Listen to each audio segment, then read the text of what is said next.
বিড়াল, কুকুর, কুকুর, পাখি বা কবুতর পালা যাবে কিনা? বিড়াল পালা তো যাবে, এতে কোনো সন্দেহ নাই। কারণ নবী করিম সাল্লাল্লাহু আলাইহি সাল্লাম বিড়াল সম্পর্কে বলেছেন, ফাইন্নাহা মিনাত তাওয়াফিনা আলাইকুম আত-তাওয়াফাত, বিড়াল তোমাদের বাসা বাড়িতেই থাকে, এই জন্য তার ঝুঁটাকে তিনি হারাম করেন নাই। বিড়াল যদি কোনো কিছুতে মুখ দেয়, তাহলে কুকুর মুখ দিলে যেরকম হারাম হয়ে যায়, নাপাক হয়ে যায়, বিড়াল যদি মুখ দেয়, বিড়ালের ঝুঁটা কি হয় না? নাপাক হয় না।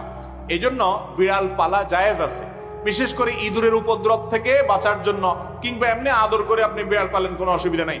আপনারা সবাই জানেন একজন সাহাবী ছিলেন, নাম হলো আবু হুরায়রা, নাম শুনছেন না? রাদিয়াল্লাহু তাআলা আনহু।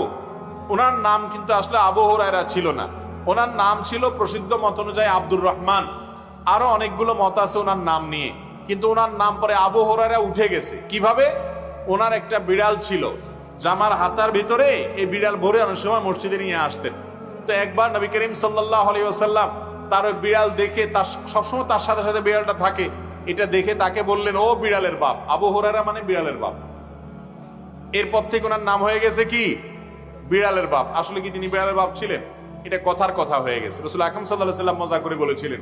তো তারপর থেকে ওই নামে তিনি পরিচিত হয়ে গেছেন। তাহলে তিনি যেহেতু বিড়াল পালতেন, নবী সাল্লাল্লাহু আলাইহি ওয়াসাল্লাম দেখেও বরং রসিকতা করেছেন, কোনো নিষেধ করেন নাই। তাহলে বোঝা গেল আমাদের বাসা বাড়িতে বিড়াল পালা কোনো অসুবিধা নাই।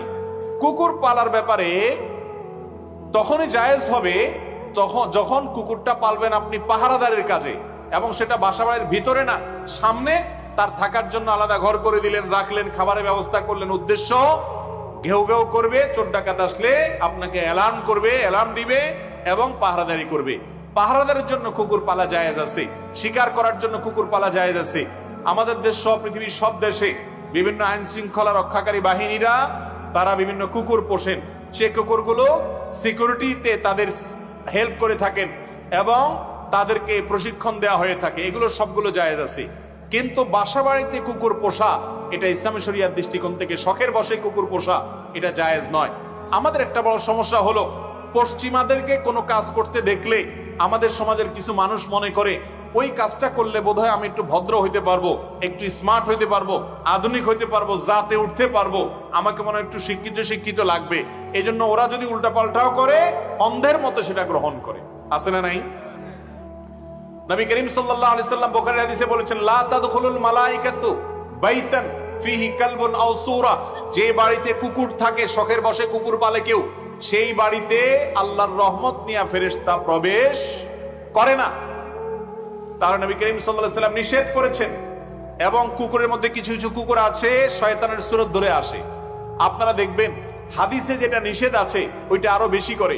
পশ্চিমারা বিড়ালও পালে, কিন্তু বিড়ালের চেয়ে কুকুরের সাথে দুস্তিটা একটু বেশি, কারণ হাদিসে নিষেধ আছে, এই জন্য শয়তান ওটা আরো বেশি করে করায়, ক্ষতিগ্রস্ত করতে চায়। মুসলমানের সন্তান কুকুরের গলায় একটা শেকল লাগাইয়া বিদেশি কুকুর কিনে সাথে হাঁটাতে হাঁটাতে নিয়ে যায় এবং খুব আদর কদর করে, মনে করে এর মাধ্যমে তিনি ভদ্র হয়ে গেছে। ওই পশ্চিমাদেরকে যা দেখে অন্ধের মতো মনে করে ওইটা অনুকরণ করলে সেই ভদ্র হবে, তথাকথিত স্মার্ট হবে, আধুনিক দেখাবে। এরা হলো সবচাইতে বেশি পশ্চাৎপদ, এরা হলো সবচাইতে বেশি বিবেককে অন্যের গোলামি করে নিজেকে গোলামের জিঞ্জিরে আবদ্ধ করে ফেলেছে। মুসলমানের জন্য কুকুর শখের বশতে পালা জায়েজ নাই, তবে প্রয়োজনে বশতে পালতে পারেন। আর আল্লাহ সৃষ্টি হিসেবে তা খাবার দিবেন বা কোনো অসুস্থ হলে সেবা দিবেন, সেটা কোনো নাজায়েজ বিষয় নয়। তবে বাসা বাড়িতে পালা জায়েজ নয়, শখের বশত হারাম। আর পাখি যদি আপনি পালতে চান, কবুতর পালতে চান, যে সমস্ত পাখি, বিশেষ করে কবুতর খাঁচায় পালা যায়, অতএব পালেন, কোনো অসুবিধা নেই। আর যে পাখিগুলো খাঁচায় পালা যায়, খাঁচায় পালার মতো, সেগুলো পালেন, যেমন টিয়া পাখি ইত্যাদি। কিন্তু যেই পাখি উড়ে বেড়ায়, আপনি সেগুলোকে খাঁচা বন্দি করে রাখছেন এবং এটা রেখে তাকে কষ্ট দিচ্ছেন, সেটা কিন্তু জায়েজ নয়। আর যেগুলো খাঁচাতেই পালার জন্য উপযোগী, এই টাইপের, বাহিরে রাখলে বরং, ছেড়ে দিলে বরং সেগুলো মারা যাবে, তাহলে সেই রকম পাখি পালতে অসুবিধা